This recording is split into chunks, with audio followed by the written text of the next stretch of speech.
Hello everyone, hope you all are doing great. In this video, we will be taking a look at what do we mean by vertical scaling and horizontal scaling. So without further ado, let's jump right in. So Baja, our bookstore owner, is very happy to see his business is going great. More and more customers are visiting his store.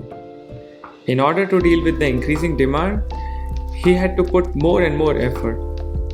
Initially, he served 10 customers in 1 hour. Now it has gone up to 40. Then later on it went literally to 100. Somehow our poor owner is able to manage it, but very soon he started to feel burned out and his personal life, well, not that great. So what does he do now?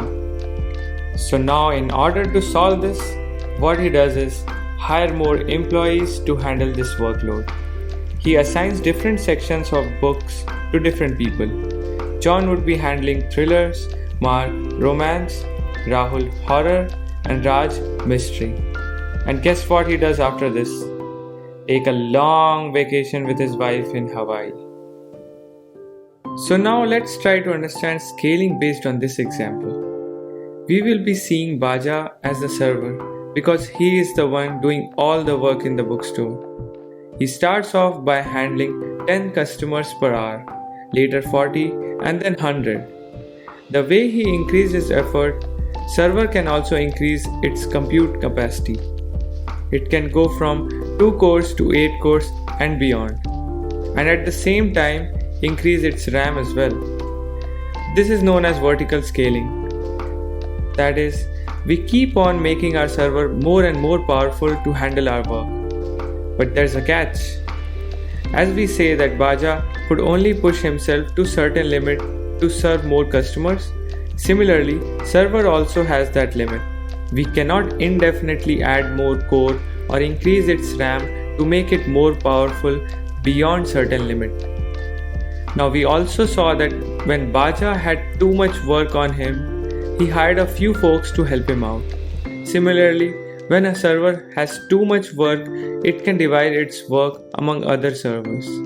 This is known as horizontal scaling.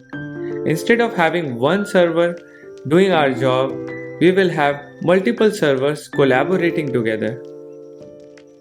We now understand what is vertical and horizontal scaling, but the main question is still unanswered.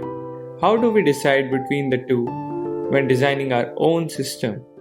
When do we opt for scaling vertically and when horizontally? Well, there are certain parameters to decide this. First one being the cost. The initial setup cost for horizontal scaling is kinda high. As you see with Baja too, that hiring new people costed him a lot. So if you have a tight budget, you should go for vertical scaling. And maybe later, when vertical scaling costs go way up, then you can consider scaling horizontally. Secondly, if you have a strict requirement on having a very reliable system, then you should go for horizontal scaling.